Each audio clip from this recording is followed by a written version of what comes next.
You're right, people. Chaos here today with another episode of Dawn of War 2 Chaos Rising for you all. Hope you're all having a fantastic day.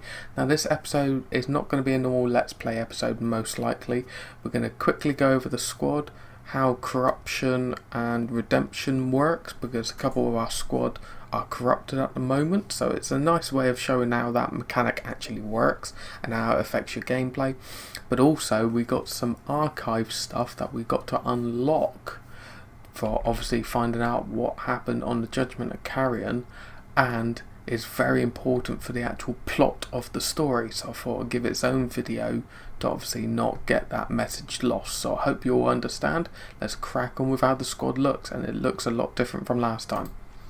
Uriel, he's not in Terminator armor anymore. He's got the golden armor, which increases his damage resistance, his suppression resistance, his melee damage, his ranged damage.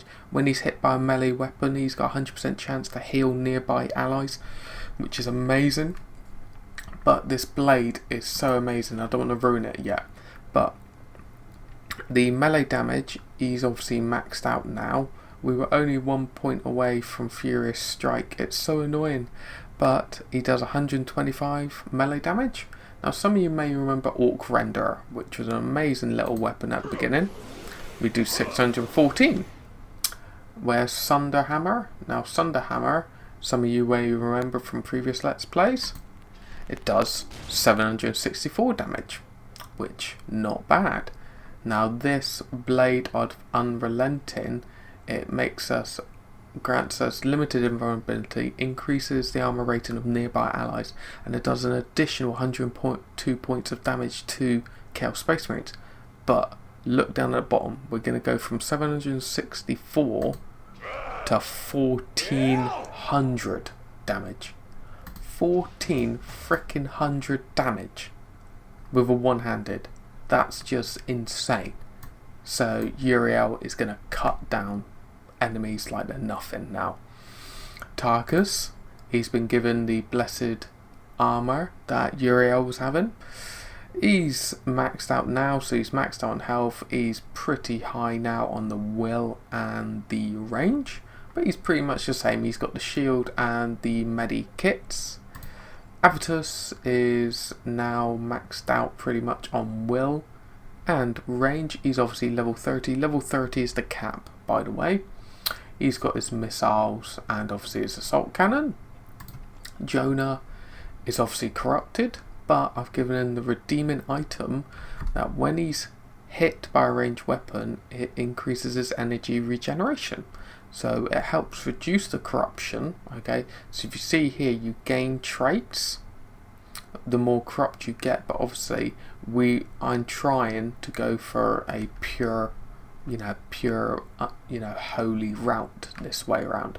So obviously we're trying to reduce the corruption, and obviously we're increasing will as much as possible, because obviously Jonah, being a librarian, being a psychic, uses his will to manifest all his powers. Cyrus is obviously corrupted, so we've got to try and redeem him in the future. He's got range damage increase, as you can see there.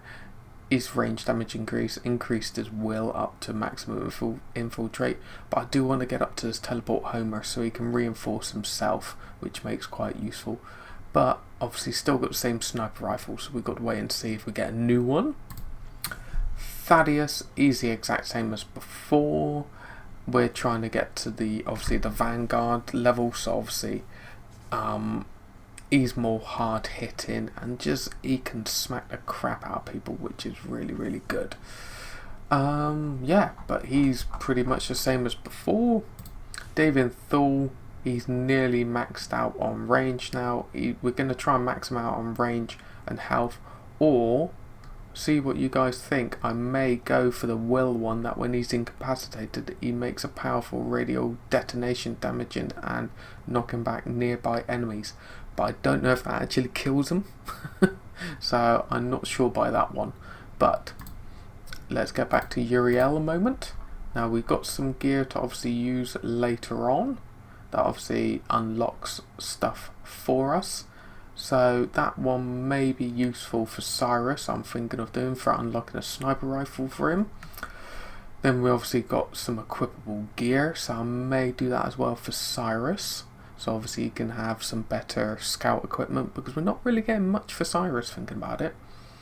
This weapon, however, I'm thinking of possibly using it for either Thaddeus, Thule or Jonah, but please let me know what you think. But here's what we're here for today.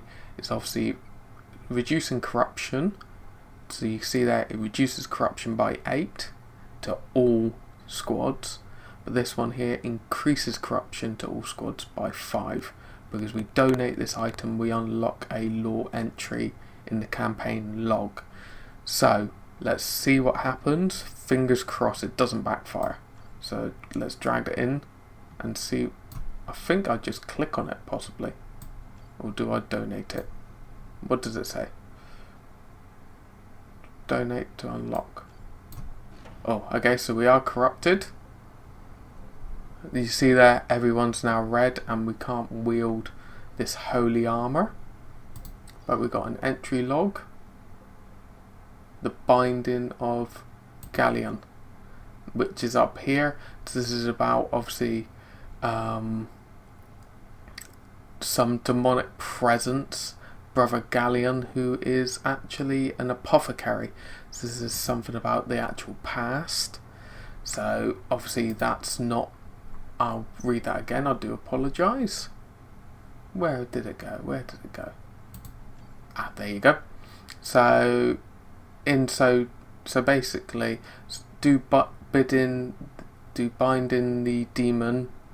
I can't pronounce that. Into the body of my brother Galleon. In so doing, I damn my brother's soul and give it unto all care, which is that demon that keeps going on about, who is the master of such and such. This is a lesser demon. I do so freely as part of my bargain with that self-same arch-fiend. Through him shall we gain release from the confines of this derelict. Let all who gaze upon this text know the power of the great unclean one, all care. Okay, so Kairos of the Blood Ravens has been working with a greater demon, all care. Oh great. And as you can see here, we have uncovered a dark record detailing the fate of apothecary Gorleon aboard the judgment of Carrion. So basically that explains what's actually going on. So you get little entries of what's going on. I do apologise if I sound a bit croaky, but now let's use the redeeming feature to obviously redeem ourselves. There you go. So we've redeemed ourselves. Hopefully. Yes, we have. So we are all somewhat corrupted still. Let's get back into it and do a bit of fun and games. I do apologise, it may have been a bit of an odd video, but I hope it does explain what's actually been going on in the actual story. So obviously re-equip everything back on.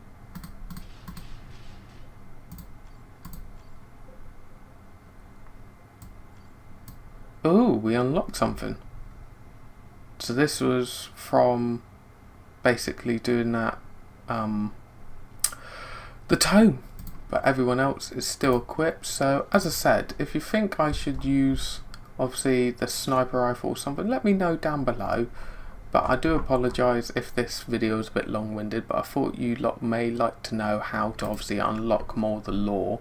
It's basically going into the day thing and then basically going all through here, and then obviously explaining that there is an underlying story and how obviously to deal with corruption. So as always, hope you enjoyed the video. If you did, give it a thumbs up. If you didn't, give it a thumbs down. I completely understand it's a bit of a different video. And if you want to see more videos like this about lore and stuff like that, let me know down below.